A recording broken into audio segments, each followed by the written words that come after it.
नमस्कार। आज हम इस बात का विश्लेषण करेंगे कि जो विदेशों में बसे भारतीय हैं वो कितना पैसा भारत को भेज रहे हैं और क्यों भेज रहे हैं और इससे भारत को क्या फायदे हो रहे हैं। देखिए, एक जो मोटा अनुमान है संयुक्त राष्ट्र संघ का जो डाटा है उसके हिसाब से 1,75,00,000 भारतीय इस समय विदेशों में काम कर रहे हैं, नौकरी कर रहे हैं, या फिर जो नौकरी कर रहा है उसके स्पाउस के तौर पे वहाँ पर रह रहे हैं। तो 1,75,00,000 से भी ये संख्या अधिक है। ये 2022-23 का आंकड़ा है और ये आंकड़ा अब बढ़ चुका होगा, क्योंकि हर साल लाखों की संख्या में लोग विदेश जाते हैं, पढ़ने के लिए जाते हैं, रोजगार के लिए जाते हैं और फिर वहीं पर सेटल भी हो जाते हैं। तो जो 1,75,00,000 की हम बात कर रहे हैं ये एनआरआई हैं, नॉन रेजिडेंट इंडियन। इसका मतलब है ऐसे भारतीय जो विदेशों में रह रहे हैं लेकिन वो भारतीय पासपोर्ट पर रह रहे हैं। जिनके पास भारतीय पासपोर्ट है तो वो नीला पासपोर्ट है तो वो प्रवासी हैं, एनआरआई हैं। तो इनकी संख्या 1.25 करोड़ हो गई है और ये जो सालाना पैसा भेज रहे हैं वो 120 अरब डॉलर तक पहुंच गया है। जो पिछला फाइनेंशियल ईयर है जो मार्च में खत्म हुआ है 2024-25 का, उसमें ये जो अमाउंट है 125 अरब डॉलर तक पहुंचने की संभावना है। हालांकि अभी पहले 6 महीनों के आंकड़े आए हैं, उसके आधार पर यह कहा जा रहा है कि 125 अरब डॉलर यूएस डॉलर तक ये पहुंच जाएगा। अब 125 या 120 अरब यूएस डॉलर कितना होता है? देखिए, ये राशि करीब 10 लाख करोड़ रुपए से भी ज़्यादा की है, क्योंकि डॉलर के रेट घटते बढ़ते रहते हैं, थोड़ा ऊपर नीचे हो सकता है। मोटे तौर पर अगर राउंड फिगर में कहें तो 10 लाख करोड़ से भी ये राशि अधिक है।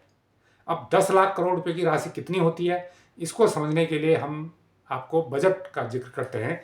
जो भारत सरकार का पूरा साल भर का बजट है वो 50 लाख करोड़ का है। तो भारत सरकार का पूरे साल का खर्च 50 लाख करोड़ है और 10 लाख करोड़ के करीब जो हमारे प्रवासी हैं वो भारतीयों को, अपने घरों को, अपने परिवार को, अपने मित्रों को भेजते हैं। तो यानी हमारे जो बजट का 5वां हिस्सा है, तो 20% हिस्सा, करीब करीब 20%, बजट के 20% के बराबर है।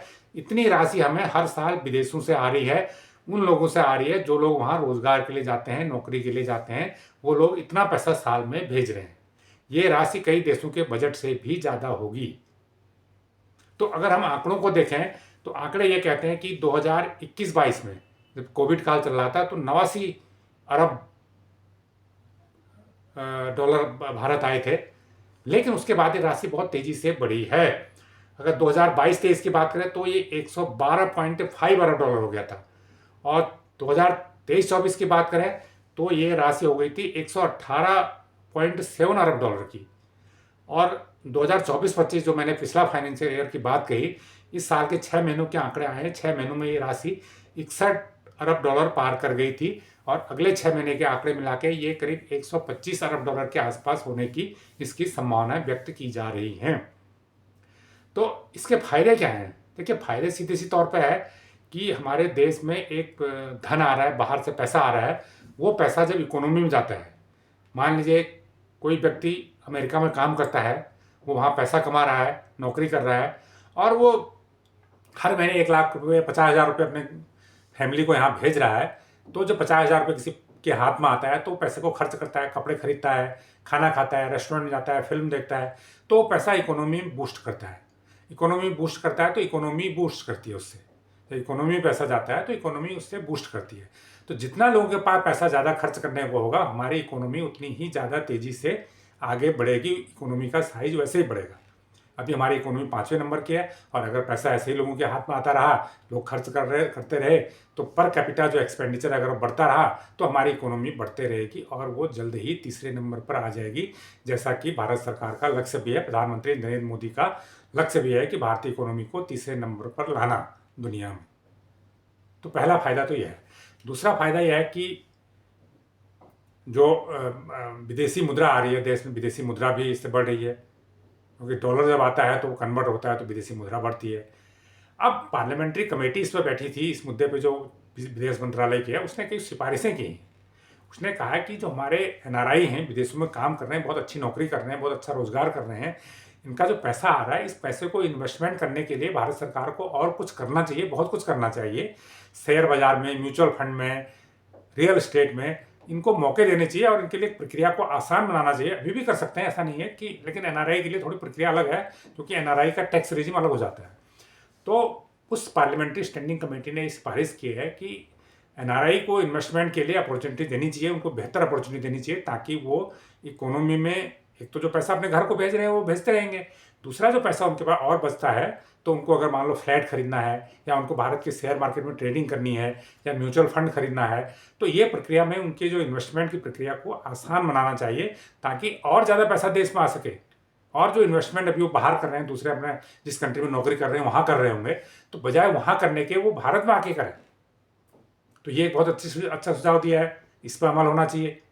इसके अलावा ये भी कहा है कमेटी ने कि जब वो पैसा भेजते हैं, पैसा भेजने में दिक्कत ना हो, जो ऑनलाइन प्लेटफॉर्म आजकल है पैसा ट्रांसफ़र करने के, उसको बहुत आसान करना चाहिए, उस प्रक्रिया को बहुत सरल करना चाहिए। क्योंकि अभी जब पैसा भेजते हैं, कई एजेंसियां बीच में हैं, तो वो बहुत ज़्यादा पैसा इनसे ले लेती हैं, बहुत ज़्यादा कमीशन ले लेती हैं, तो इससे उनका नुकसान होता है। तो प्रक्रिया को आसान बनाया जाए, ऑनलाइन प्रक्रिया को, ताकि कम से कम शुल्क पे वो सीधे पैसा अपने घर के परिजनों को अकाउंट में डाल सकें। और ये भी कहा है कि जो टैक्सेशन वाले नियम हैं उनको भी आसान बनाया जाए। टैक्स जो लगता है लगे, लेकिन जो नियम है वो आसान बने, ताकि किसी को उसमें परेशानी नहीं हो। तो इन सुझावों को देखते हुए और जिस प्रकार से एनआरआई अपने घरों को पैसा भेज रहे हैं, तो भारत के लिए बहुत एक अच्छी खबर है, और इनका अर्थव्यवस्था में बड़ा महत्वपूर्ण योगदान है। और वो अर्थव्यवस्था जब में जिसका योगदान होता है वो जीडीपी में काउंट होता है। तो इस प्रकार अगर एनआरआई का हम पैसा जो रेमिटेंस है वो बढ़ते जाता है, तो मुझे लगता है कि आने वाले समय में ये एक बहुत अच्छा होगा। क्योंकि हम बात करते हैं कि हमारा एक्सपोर्ट कितना है, हमें एक्सपोर्ट से कितनी इनकम हो रही है, लेकिन जो हमारे एनआरआई पैसा भेज रहे हैं, अब इसको आप एक्सपोर्ट की इनकम तो आप एक्सपोर्ट की इनकम तो नहीं कहेंगे, लेकिन पैसा तो आ रहा है, हमारे देश में आ रहा है, एक्सपोर्ट से भी हमें मुनाफा आता है, तो इससे भी हमें मुनाफा आ रहा है। ये एक यूनिक स्थिति है, जो इतनी अपॉर्चुनिटी किसी देश के पास नहीं होती है, ये सिर्फ भारत के पास है, जिसका प्रवासियों के जरिए इतना पैसा आता है। और वो इतना पैसा 20 अरब डॉलर है, इतना किसी देश से कारोबार करके भी नहीं आता। अमेरिका से भी कारोबार करके इतना पैसा नहीं आता, इससे कम आता है थोड़ा। तो सरकार के लिए भी सिफारिश है, लोगों के लिए भी अच्छे मौके हैं, रोजगार भी मिल रहा है और पैसा भारत में भी आ रहा है। तो ये जानकारी आपको कैसी लगी हमें कमेंट करके जरूर बताएं। जो लोग इस चैनल को पहली बार देख रहे हैं वो इसको लाइक करें, सब्सक्राइब करें और शेयर भी करें। धन्यवाद।